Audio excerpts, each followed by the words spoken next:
राम और सीमा जो एक छोटे से गांव में रहते हैं, जीवन की हर छोटी-बड़ी चुनौतियों को अपने बच्चों के बेहतर भविष्य के लिए सहते थे। वे अपनी हिम्मत को कभी टूटने नहीं देते। उनके 4 बच्चे सोनू, मोनू, रिया और सिया के लिए यह माता-पिता हर रोज नए संघर्ष करते हैं ताकि उनके बच्चों का सपना साकार हो सके। राम और सीमा की शादी का कुछ ही साल हुए थे जब उनका पहला बेटा सोनू इस दुनिया में आया। उस समय राम गांव के दिहाड़ी मजदूर के तौर पर काम करता था और मुश्किल से परिवार का पेट भरता था। सीमा का सहयोग भी महत्वपूर्ण था। वह घर में खर्चों को नियंत्रित करती और कभी-कभी कच्ची सामग्री से गुड़िया और खिलौने बनाकर बाजार में बेचती। लेकिन जब सोनू बड़ा होने लगा तो दोनों को उसकी शिक्षा का चिंता सताने लगी।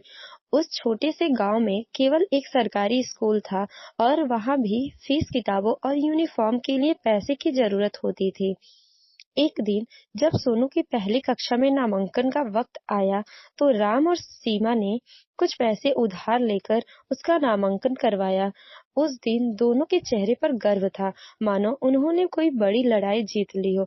लेकिन यह सिर्फ शुरुआत थी। जैसे-जैसे बच्चों की संख्या बढ़ी, वैसे-वैसे उनकी जिम्मेदारियां और मुश्किलें भी बढ़ती गई।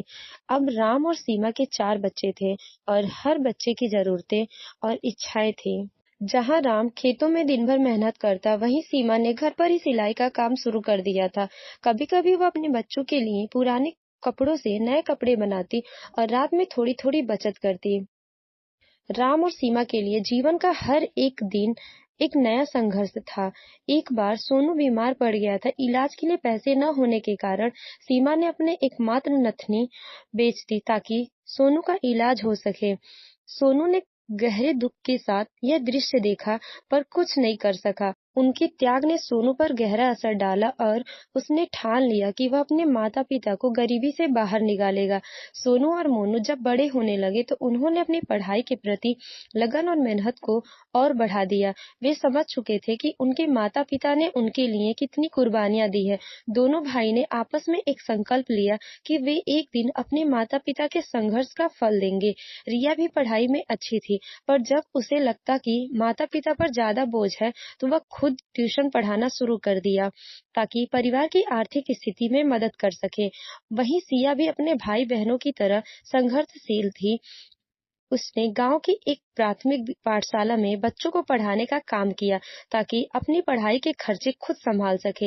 एक दिन राम काम से घर लौटा और देखा कि खेतों में काम करने के दौरान उसका पैर बुरी तरह से चोटिल हो गया है। डॉक्टर ने उसे कुछ दिनों तक आराम करने की सलाह दी, लेकिन घर में एक दिन की मजदूरी ना करने का मतलब कई बार भूखे पेट सोना था। उस रात सीमा ने घर में बचा हुआ सारा अनाज बच्चों को खिला दिया और खुद भूखी रह गई। ये हालात देखकर सोनू और मोनू ने फैसला किया कि वे गांव के अन्य बच्चों को ट्यूशन देंगे ताकि घर में कुछ पैसे आ सकें। उनकी मेहनत और संघर्ष के दिनों का सिलसिला यूं ही चलता रहा। बारिश के मौसम में जब काम मिलना बंद हो जाता तो राम और सीमा को कई बार उधारी पर गुजारा करना पड़ता। कभी-कभी उन्हें एक वक्त का खाना भी नहीं मिलता, पर उन्होंने कभी बच्चों की पढ़ाई को रुकने नहीं दिया। सोनू ने इंजीनियरिंग की तैयारी करने का सपना देखा, पर पैसे की कमी के कारण यह सपना दूर लगता था। एक दिन गांव में एक सरकारी परीक्षा का नोटिस आया, जिसमें फ्री कोचिंग की सुविधा थी। सोनू ने उस परीक्षा में भाग लिया और अपनी मेहनत से पहला स्थान हासिल किया। कोचिंग में चयनित होने के बाद उसने दिन रात मेहनत की और एक सरकारी कॉलेज में दाखिला पाया। यह एक बहुत बड़ा पल था। यह सिर्फ सोनू की ही नहीं बल्कि उसके माता-पिता के सपनों की भी जीत थी। उधर मोनू ने भी मेडिकल क्षेत्र में जाने का सपना देखा। उसके पास किताबें खरीदने तक के पैसे नहीं थे, पर उसने गांव के अन्य विद्यार्थियों से उधार लेकर पढ़ाई जारी रखी। रिया ने शिक्षक बनने का संकल्प लिया और कठिन परिश्रम से अपना सपना पूरा किया।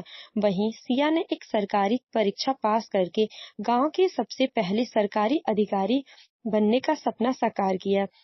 जब सभी बच्चों ने अपने अपने क्षेत्र में सफलता पाई, तो यह राम और सीमा के लिए बड़े ही गर्व का क्षण था। सोनू और मोनू ने अपनी पहली कमाई अपने माता-पिता के लिए एक छोटा सा घर खरीदा। उन्होंने अपने माता-पिता को आरामदायक जीवन देने का संकल्प लिया और धीरे-धीरे सभी जरूरतों का ख्याल रखना शुरू किया। गांव में जब लोग को यह पता चला कि राम और सीमा के बच्चे बड़े पदों पर पहुंच गए हैं, तो सभी ने उनका सम्मान किया और राम और सीमा के संघर्ष की कहानी गांव के हर घर में प्रेरणा का स्रोत बन गई। राम और सीमा ने अपने बच्चों के लिए कड़े संघर्ष किए, उनका फल उनके बच्चे की सफलता के रूप में मिला। बच्चों ने माता-पिता के त्याग को समझा और हर संभव प्रयास किया कि उनकी मेहनत व्यर्थ ना जाए। यह कहानी हमें यह सिखाती है कि किसी भी परिस्थिति में माता-पिता का बलिदान और बच्चों की मेहनत कभी व्यर्थ नहीं जाती। गरीबी, संघर्ष और कठिनाइयों के बाद भी अगर परिवार में प्रेम, त्याग और हिम्मत है, तो हर सपना सच हो सकता है। इस तरह की प्रेरणादायक कहानी हर उस परिवार के लिए यह एक संदेश है जो संघर्ष के दौर से गुजर रहे हैं। यह दिखाता है कि सच्चे दिल और लगन से किया गया कोई भी काम कभी विफल नहीं होता। Thank you for watching my video and ये स्टोरी आप लोग को पसंद आया तो प्लीज सब्सक्राइब माय चैनल।